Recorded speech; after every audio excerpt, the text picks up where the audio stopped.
Hello, Internet. I am Corion, your witch in residence. Welcome to the Sunday sermon. Before I get too deep into my sermon today, I'm going to ask you that while you watch, please consider my words. And if I've earned a like and possibly subscribe from you, I would really appreciate it if you would go ahead and give me one.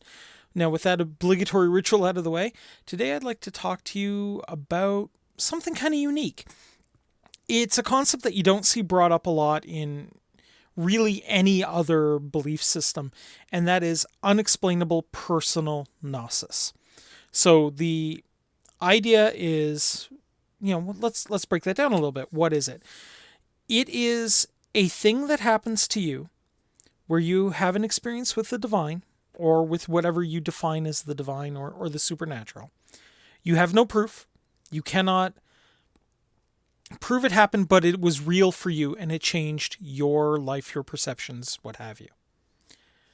The textbook example I like to give to this whenever I'm teaching is what I lovingly refer to as Thor loves pineapples. Now, what this boils down to is, imagine, if you will, a young and very promising witch, such as myself, reading through a list of associations with gods. So these are things that, like, for example, we know that Odin, has a thing for words because that's what it says in his holy book, or Zeus has a thing for thunderbolts. Well, as I was going through, one of the things listed under Thor was that Thor loved pineapples. And it got me thinking, because I could totally dig it. Like, pineapple's delicious, who wouldn't love them? But consider this. Nowhere in any sort of official historical text does it ever refer to Thor enjoying a pineapple. Never would the Norse people have run into a pineapple. And there's no situation I can think of where a Norse deity has been specifically mentioned as being anywhere near a location where pineapples would grow.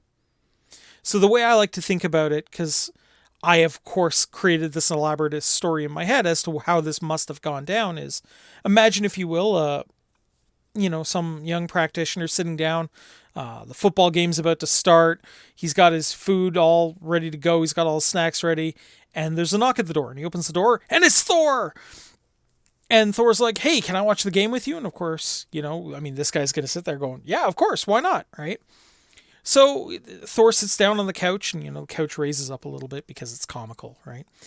And they're sitting there eating, and of course, Thor comes across this fruit, and he takes a bite of it, and he goes, hey, this is delicious. What is this? And he goes, it's a pineapple, Thor. And he, eats a bunch of it and tosses a piece and goes, another, right? And of course, then, becomes this thing where this guy believes that Thor loves pineapples. Now, he has no proof that Thor was actually there. He has no proof that Thor actually would love pineapples recorded by any historical experience. But this is real for him. And I think it's important when we're talking about an event that has happened to somebody else, even if they have no evidence or no proof of this, it's important to remember that it was real for them. And things that are real for people, whether we believe it actually happened to them or not, is real to them and was important to them and was this major moment in their life. And in a way, without necessarily believing that person internally, we can still respect that person. Okay?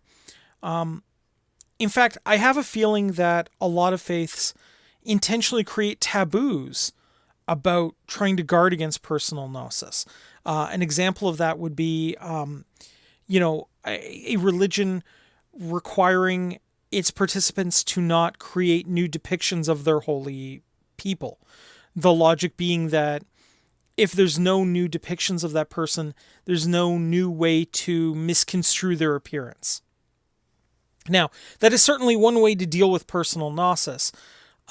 What we do in craft is a little differently, because we actually not only encourage the study of existing images of our divine beings, but we encourage students to draw them the way they feel they should appear. And a textbook example of this for me would be the way I would depict my goddess is very, very different than how, say, one like my wife would depict the goddess. I tend to view her as strong in all the traditional feminine ways. Not huge rippling muscles, but a strength of will and a strength of character, but still, having an athletic physique, and yet sensual and demure as well. Whereas my wife may see her as, what we would modernly consider very physically strong and very hard nosed and very rigid and chiseled. But that's how she views it, and this is how I view the divine. And what I think is important about this sort of personal gnosis is there's no way to inherently say it's wrong. There's no, we can say based on the information we have, it isn't right, but it isn't necessarily wrong either. And that's important to remember. It simply needs to be taken as like an eyewitness testimony, right? There's actually believe it or not, very similarly, a story, a parable we tell that I would like to leave you with. Two female students are sitting together, learning from a male priest, and they're having a discussion of what the god looks like. And one of them is a very light and lithe young girl who describes him as a Mr. Universe Arnold Schwarzenegger style body with firm chiseled abs and a tall and hard demeanor. And the other woman, a very physically fit specimen herself, describes him more lithe and light, and the complement to what she would bring to the table. And so the two young students get into quite a heated debate, and the priest has decided that he's heard enough bickering and says, all right, tonight you two will meet me at this tree. You will not bring a light with you, and I will give you the opportunity to meet the god. And so they agree. And night comes, and it's a very foggy, very misty night. And there's the priest there with the lantern. And he takes them for a walk down a long pathway with many winding steps. And then he says, all right, you will head on this fork on the path, and you will head on that fork in the path. And when they meet back together, that is where you will meet the god. And so they travel, and each path has its own challenges, but eventually they do get to the point where they should be able to see the god. And sure enough, he's there, and he looks exactly how they figured he would look.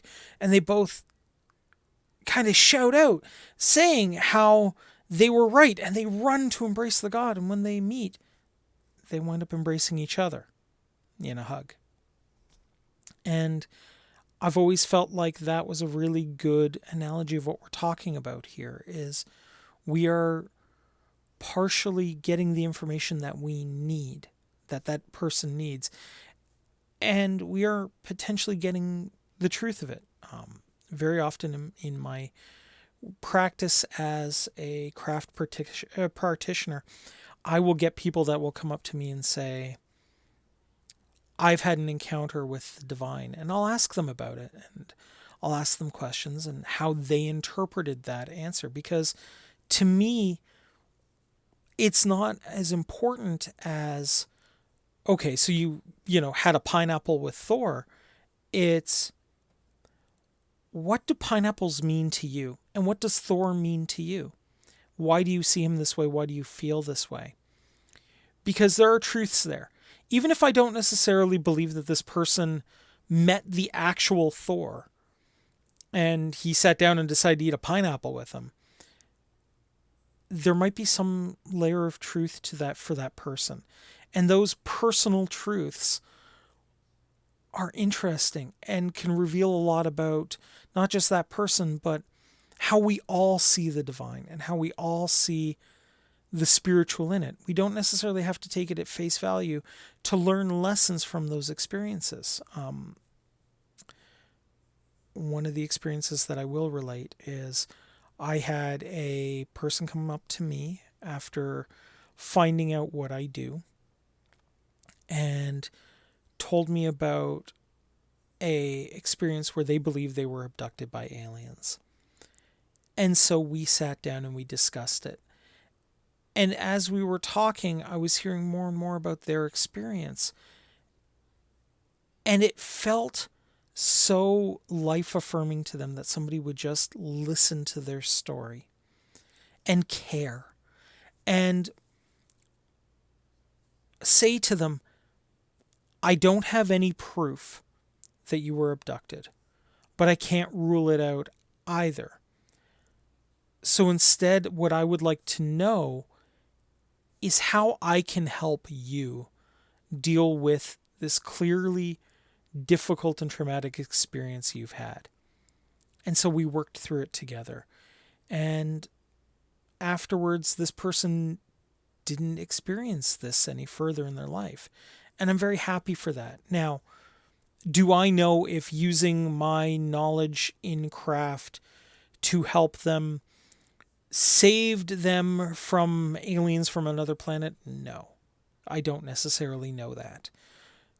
Do I know that I helped a person who needed somebody to reach out to them to accept their truth as their truth and help them find a way to deal with that? Well, yes, that's exactly what I did. And that's what I would hope all of you would consider doing too. Even if we disagree with somebody, we can still be compassionate towards that person, right?